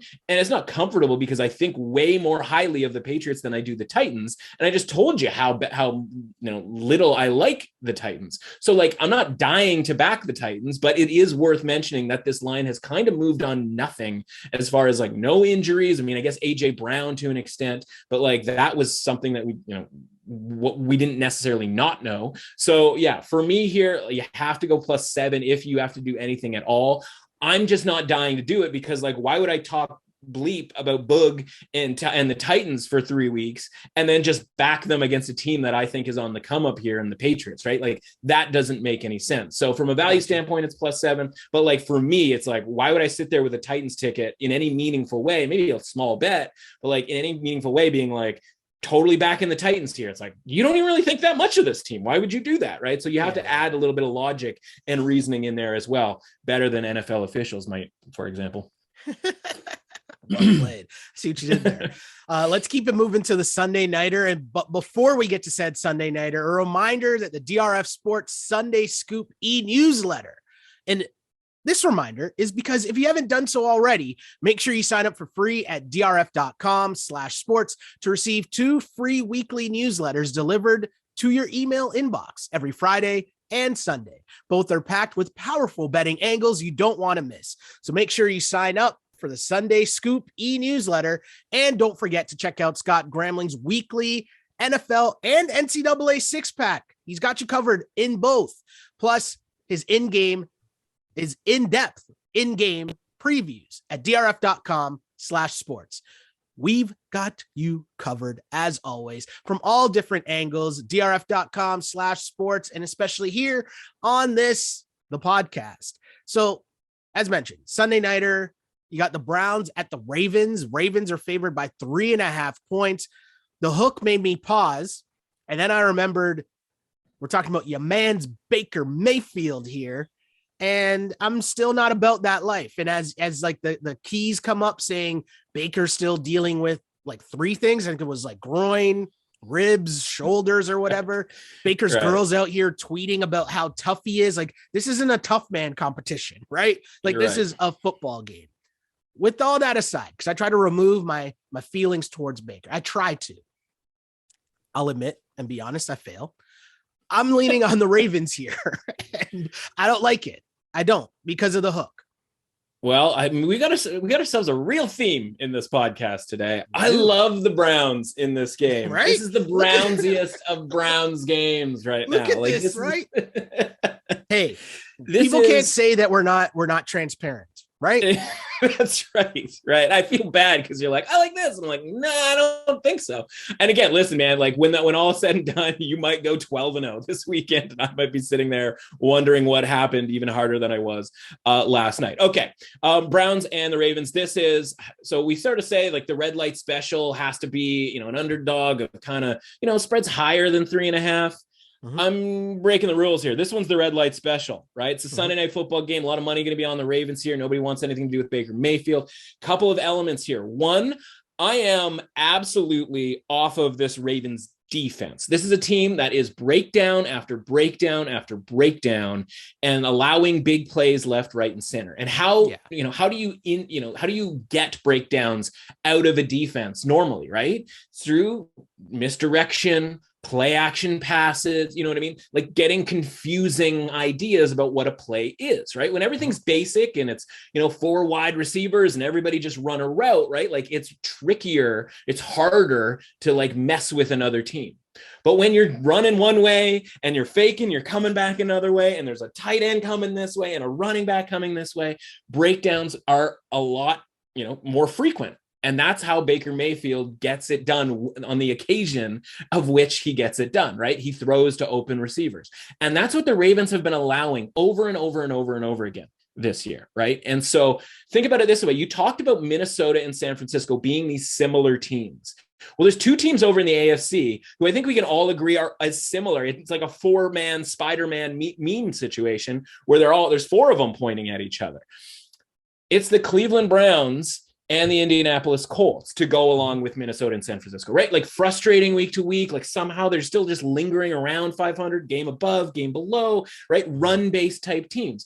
Well, the Ravens have played the Colts this season. They have played the Vikings this season, and both of those games have gone to overtime this season at home in Baltimore, right? One of which was in prime time. So it wouldn't be crazy for this game to be close again. But the key element here for the Browns is 2 returning players. They are getting healthy. They've been getting healthier and healthier. The first one is Jack Conklin, another piece to that offensive line, right? We always talk about like the vaunted Browns offensive line, but for a couple of games this year, they were down 3 guys at a time, right? And it didn't matter against the Broncos necessarily, but like it's mattered when it was the Cardinals, et cetera, et cetera. But if they're getting full strength on that offensive line, all of a sudden everything gets a little bit better. Pass protection, run blocking, et cetera. Yeah. But the other one, Kareem Hunt is back this week. Woo. And you go, okay, well, it's, just the second running back. And like, I don't even use him in fantasy, or I do, and only when there's a bye week or whatever.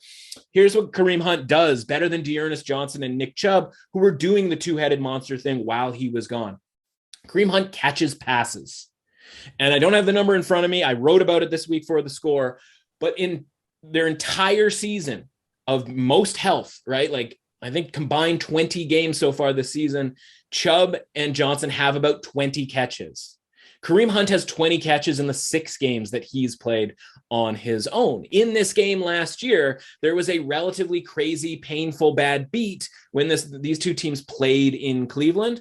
I had a crazy bad beat in that game that you can check out via my Twitter about Kareem Hunt leading the game in receiving yards. And there was a crazy ruling at the end that allowed that 125-1 prop not cash that day. The point is they throw the ball to Kareem Hunt, especially in this matchup.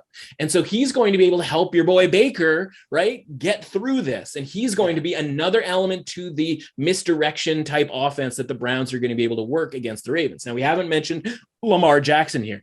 Lamar Jackson, obviously he's back. He's, to me, still my MVP. That was clear as day last week against the Browns. But again, he's going to be awesome. He's going to do his thing. But like, I don't know that he alone, and that's really what it's come down to at this point, where he is doing this on his own with very little help around him, especially in the run game, right? Like last year, we had the J.K. Dobbinses of the world and these guys who are hitting people in the mouth. There's no mouth hitters. We talk about all the time. There's no mouth hitters on the Ravens anymore on the running back side of things, right? And so it is Lamar on his own. I don't think that he's going to be able to keep up with the Browns the way the Browns are going to be able to score here on the Ravens, right? And we always talk about the Ravens and the idea of like red zone defense and them keeping teams out of the end zone and forcing them into field goals. The Browns, with that run game, with all of those big targets, they're really good on the offensive red zone. They're going to be able to turn those 3s into 7s. And I think they win this game on the road outright. And we're going to be back to going like, this Browns team, I don't know what to make of it. And then they'll probably lose next week. And we'll be like, of course they are, because, Baker Mayfield was riding high after a big road win. That's how I see this game playing out. Give me the Browns here, plus 3.5 on the money line in contests every which way but loose. I love the theme of this podcast. So I'm just going to keep things moving here. The 3-7 Seahawks on Monday night in Washington against the football team. I got this one at a pick'em game here. And I mean, I guess I'm on the football team, but like, I don't know. I'm being totally honest here, right? That's where I'm at. And so the tricky part is like, this is a referendum on, are the Seahawks broken? And I say that to say, like, we just did that referendum last week, right? So that's just how the NFL works, right? Where it's like, okay, but now we'll see if they're broken. And it's like, well, they just lost at home to Colt McCoy. How about that line move, by the way? I don't think we ever talked about that. Like, they closed like 5 to 6 point favorites once the Kyler Murray news went out, right? So like, we talked about how just it's the exact same circumstance to the San Francisco game from a couple of weeks ago. And so, okay, knock yourself out, Seattle -6. Like, that was insane. We all swooped in, we grabbed the Arizona plus the points, and everything was dandy. Yeah. And now we come and like this line opened 2.5 for Seattle on Sunday. Ooh. And it's moved clear across, jumped the fence, as they say, to like pick them with a little juice on Washington, or to Washington -1 in some places. And so now you're sitting there going like, well, the news is out that the locker room is a mess in Seattle. And that's why this line has come across. And so now you just make your decision on Monday. Do I believe that it's over in Seattle, that it is like jam is done as far as the locker room? Like, Pete Carroll's not coming back next year. Russell Wilson's not coming back yet. I mean, maybe he comes back because they fire Pete Carroll. Like, I don't know where the divide is, right? Like, Pete Carroll's claiming they want to run the ball more, but like they're bringing guys off the street to do that, or these like retreads that sort of cycle through Seattle. It's like they've blocked off a wall for years. Yeah, where like Rashad Penny just like has to live in Washington, like under like house arrest, because Pete Carroll wants him to just be ready in case the 4 guys in front of him get hurt. And so, okay, you go, yeah, all right, I want Washington. But like you're buying really high on Washington, having just beat Tampa Bay, having just gone on the road to Carolina, and you've taken the 3.5 points that this line has moved. And you're not getting any value right now with Washington unless Seattle is just fundamentally busted into a million pieces, which is very possible. And so you end up taking Washington, then you're going up against Russell Wilson, and who knows, right? Like Russell Wilson is as competitive as anybody, right? Like he's not just going to not try in this game. And like he's so good. And we talk about him being like an MVP caliber player. Like he's so good that like maybe he just does it on his own, and like Arizona, and we're not even still giving Arizona defensively credit enough for being problematic, right? And so Washington, we don't give a ton of defensive credit to. So yeah, maybe they move the ball up and down the field because Russell Wilson just wills it into existence. And maybe Taylor Heineke doesn't get so lucky with a couple of passes. I'm not saying he is lucky. I'm just saying maybe there's some bad luck coming his way with deflections and that, and forced balls and that kind of stuff. So like, I don't know what you do here. Like, I know that's a long way to sort of be like, I don't know what you do here, but I think you just kind of wait and roll around till Monday. And then you just kind of decide, like, what do you believe in as far as this Seattle team and the stuff that's happening potentially in the locker room? What does that necessarily mean? Because if you back Seattle here, I can understand it because you're getting value with Seattle. Just be careful that there's sort of bigger things going on here for a team that record wise is out of it. Like there is no coming back from like the record that they have. I mean, I suppose they could win every single game down the stretch here, but this team, even before Russ went out and Geno Smith came in, like they just still weren't very good, right? Like there was no point during the season where we were like, man, this Seahawks team's got a real shot. Like that's just never been the case here. So like the Seahawks rating for me is just out of control. I have no idea what to believe when it comes to the Seattle Seahawks at this point. It's funny. And obviously this is not so much a point spread type thing, but I can't imagine that all the Russell Wilson, like workout stuff and all that goes over well in the locker room. Like, I just can't imagine that that's a thing that other dudes on the team are just not looking at this dude like, what are you doing? Right. And the whole storyline, my guy has like a documentary crew following him through his like finger injury. And I'm not trying to minimize a finger injury because obviously that's super important to a quarterback, but like, come on, bro. What are we doing here? I was rehabbing for 16 straight hours. Like I can imagine dudes in the locker room be like, screw this guy. Like get out of here. Right. Yeah. Get out of your finger. Yeah. Anyways, let's keep things moving though to the NCAA, because this is the NCAA. Things are getting hectic. Things are getting real. And our Campus Rush segment, we always start off with the big boy games, and we got Ohio State at Michigan and Oklahoma at Oklahoma State. Like, you don't get much bigger than that, right? Like they do, but like, let's go. We're here. Yeah, it's time. They do, but they kind of don't, right? Right.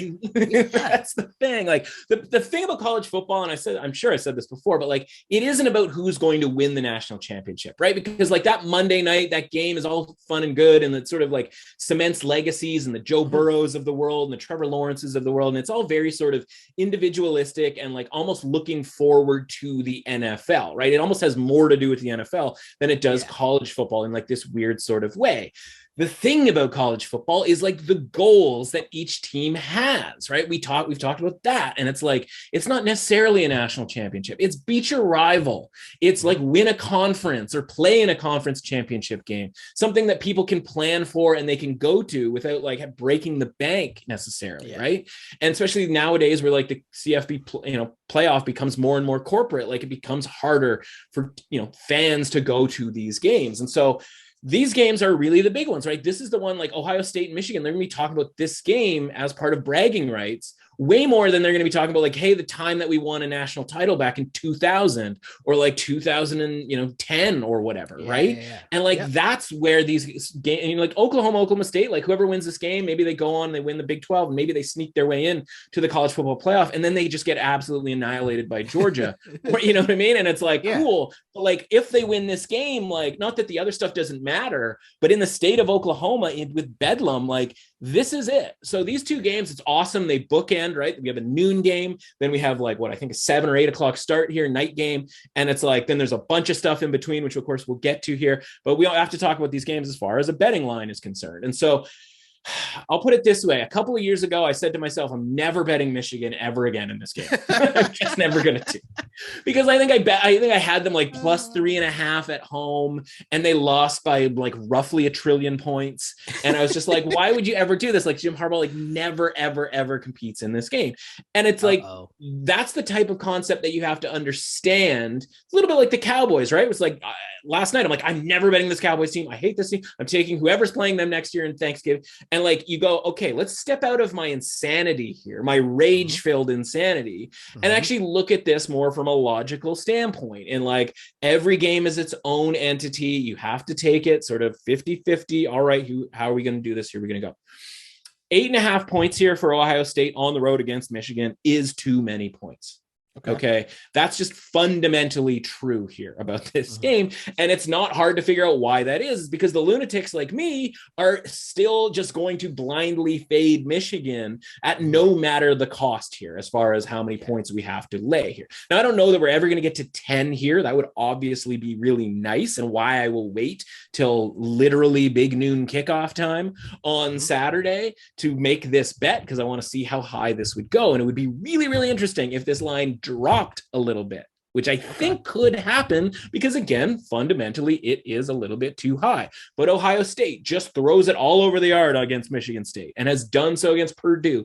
And so like, value could not be, or sort of like expected value couldn't be higher right now on Ohio State. Like, perception is like they can do that against anyone. And we want them to see, and we want to see them try that against Georgia.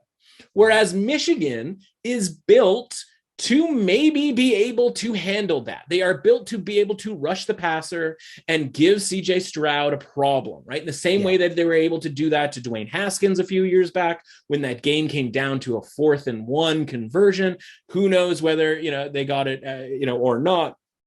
I'm probably mixing my games at this point because I think that was Barrett. But anyway, point is, all this is to say, like, Michigan can run the football, and they can do so against Ohio State. And it can turn into that grimier game where Hutchinson's getting sacks on CJ Stroud and forcing them into 2nd and 3rd and longs and taking them out of drives from that standpoint, right? Like, guys aren't going to be running free.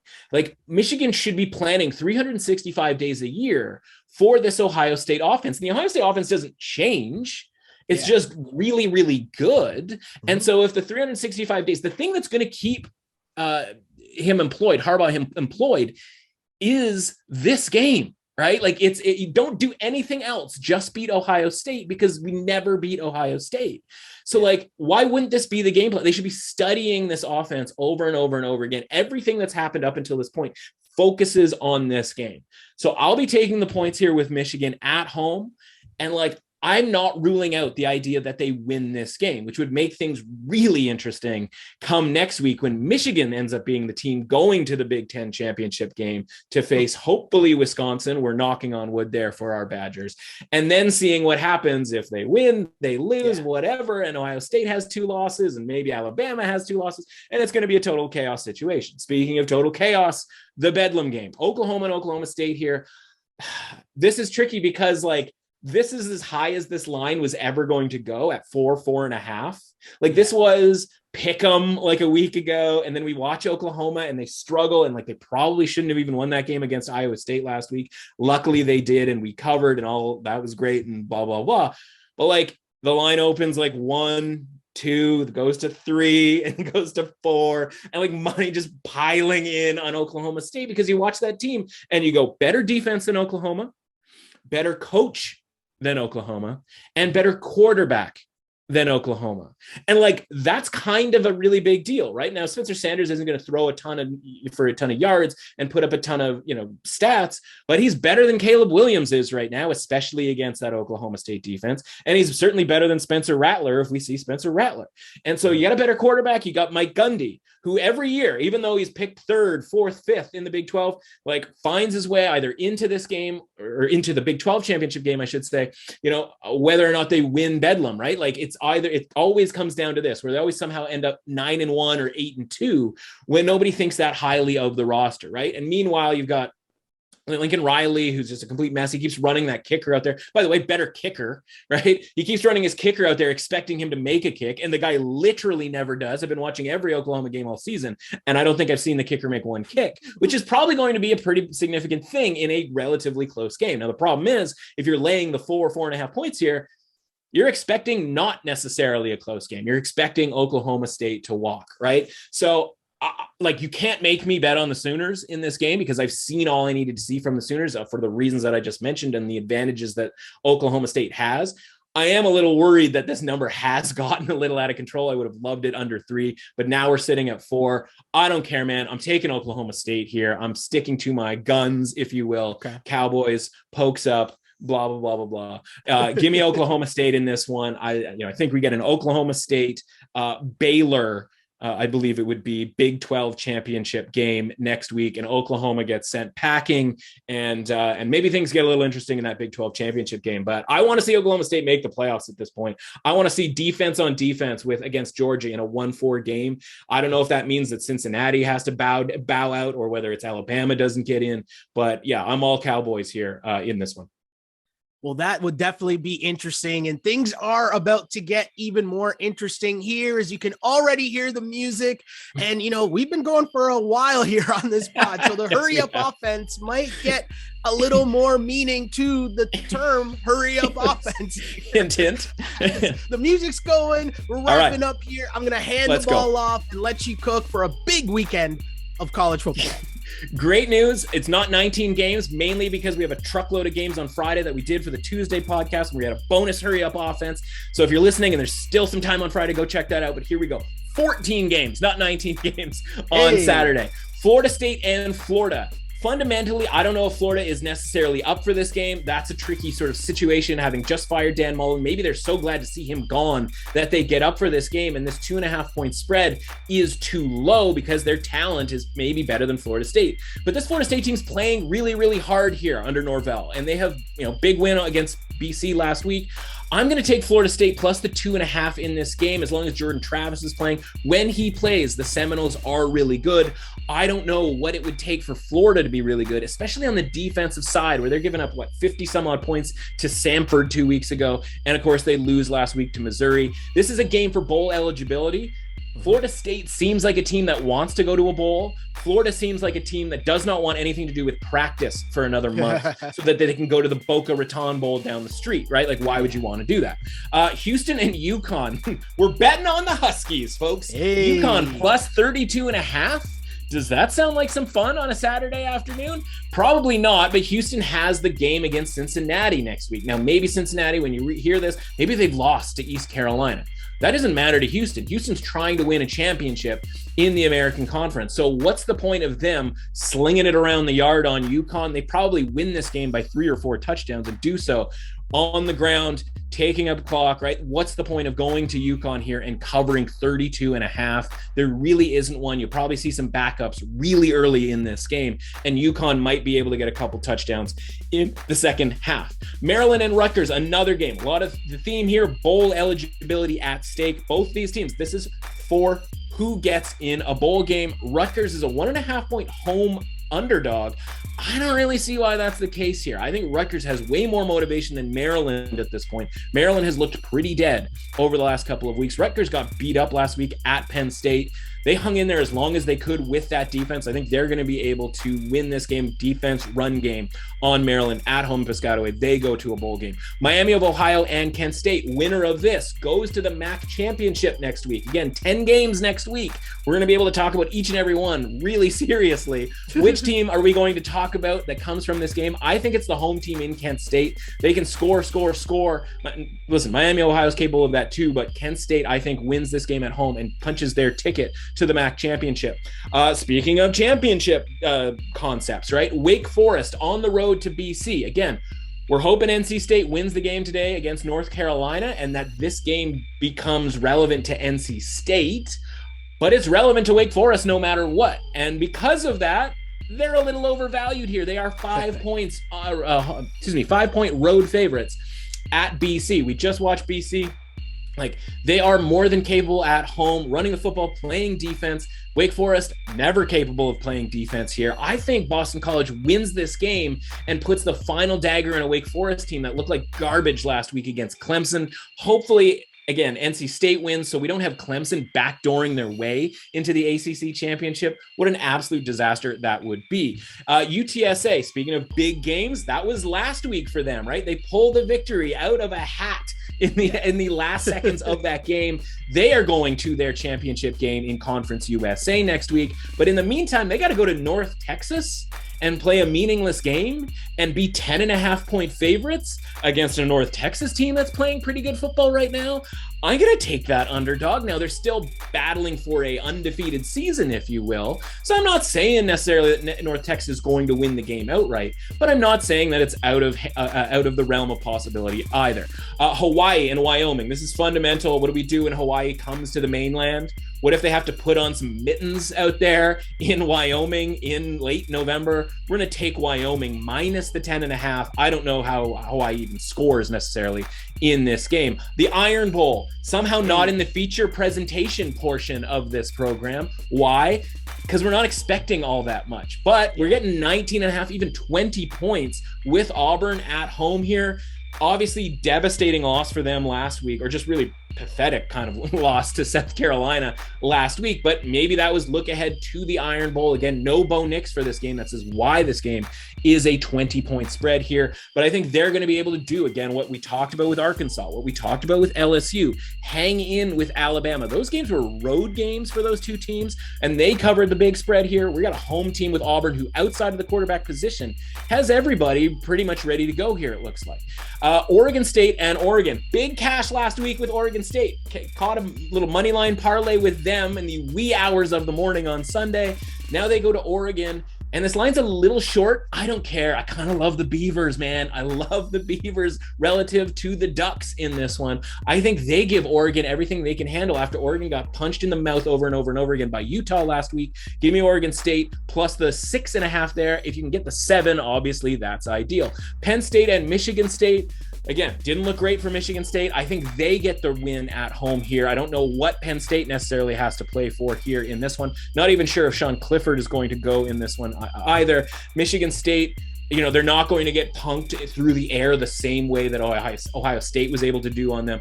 So Michigan State plus 1.5, I think a big game for our guy, Kenneth Walker. Virginia Tech and Virginia. Virginia Tech, dead man walking at this point. Brennan Armstrong back last week. We were able to cash with him as a big underdog. Once he was announced to be in, he will be in for this one. I think they win and cover against Virginia Tech, minus the 7 here for Virginia. UL Monroe and Louisiana, another situation. Louisiana in the title game next week in the Sun Belt against App State, putting all of their energy towards that game. Nothing to play for in this game. UL Monroe has been sneaky this season. They're getting 21.5 points. We'll take UL Monroe in this one. Clemson and South Carolina. Again, Clemson.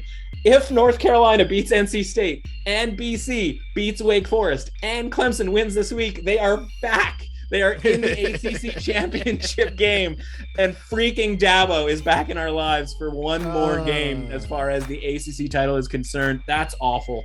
They're 11.5-point road favorites here. That sounds like a thing that we would never do, but South Carolina just beat Auburn, as mentioned last week. They're riding a little bit too high for their liking. Clemson minus 11.5 here. That defense is going to shut down South Carolina. 2 more, Tulane and Memphis. Give me Memphis minus 6 here. This is just a mismatch from an offense-defense standpoint. And then Notre Dame and Stanford. Nobody wants anything to do with the Stanford team against Notre Dame, who has to rack up, again, style points, if you will. This line's getting a little out of hand. If it gets to 21, this is an if it gets to 21, we are holding our nose on Saturday night and taking Stanford. Maybe, you never know, David Shaw's last game, maybe he's got a few tricks, et cetera here. 3 touchdowns. We've been in this space before where Notre Dame needed to show out against Stanford because this is their last game. They don't get a conference championship game, and it hasn't necessarily worked out for them in the past as far as covering a really big number. Give me Stanford plus 21 if you can get that number. And I'll quickly do a bonus tonight. Duke Gonzaga, college basketball tonight. Minus 7.5 in the wee hours yet again. Not wee hours, but, later on tonight because it's in Las Vegas. I mean, kudos to Gonzaga for absolutely annihilating UCLA the other night. Yeah. At this point, under 10 points, why would you ever bet against Gonzaga? Like, until otherwise instructed. I know it's Duke and Coach K and, you know, blah, blah, blah. Like, they look really good, but like Gonzaga's just an absolute truck. Just lay it with Gonzaga. And if they somehow, I shouldn't say somehow, but if they don't cover, then at least we know that somebody can compete with Gonzaga this season, which might be enough to let us sleep that night. So lay it with Gonzaga and have a good time. Watch that game. That's going to be awesome. Woo. That was a ride. That was a ride, as it always is in the hurry up offense, and a whole lot of picks for the people on this Friday. You know, getting my positive vibes back after stupid Cowboys on Thursday. I'm already over. But it's okay. We're moving on. We're moving on. What Cowboys game? But to continue the positive vibes, where can the people find you online, my dude? Yeah, man, at MRussAuthentic on Twitter. Everything that I do over at The Score, you probably have the app in your phone right now. Everything that I do over there gets retweeted through there. We had teasers, money lines, upset of the week, college football picks went 56.7% on the season this year in college football, which you probably are aware of because basically all of those picks and then some come through this podcast as well. But as far as sort of my best stuff, that's coming through The Score and through at MRussAuthentic. Everything that I do comes through there. Thanks for stopping by, dude. Thanks, buddy. Appreciate the chance to lie on the therapeutic couch here and expel all the negativity from last night. Thanks so much. Thanks to Matt for coming on the pod. And if you want to follow me online, you can do so on Instagram at Sheldon Alexander and on Twitter at Shell Alexander. Like and subscribe to the DRF Sports Podcast wherever you get your podcasts. And for more on this brand new project for DRF Sports, if you're not familiar with the letters DRF, well, Daily Racing Form has been around for over 100 years, giving you all of the horse racing information, data, and analysis. But now they're taking over the entire sports world. So if you want coverage on every football game, as well as the NBA, MLB, and more, head to drf.com/sports for all of the details and insights, as the site has all of the data on every game, including offensive and defensive stats, betting angles, line movements, key injuries, head-to-head records, and team stats. The DRF data is what powers our power trends. So if you want to see which trends our analysts have selected, follow us on Instagram and on Twitter. And if you want access to all of the raw data, go to drf.com/sports. That's where you get the usual previews. Plus, we go into the games in depth on this podcast. Basically, however you want your betting information, we've got you covered. That's all I got for now on this, the DRF Sports Podcast. Remember to catch us every Tuesday and Friday. My name is Sheldon Alexander, and until next time, see ya. Thanks for listening to the DRF Sports Podcast. Please subscribe, rate, and review the show. For more sports betting advice, go to drf.com/sports and follow on Twitter at DRF_sports.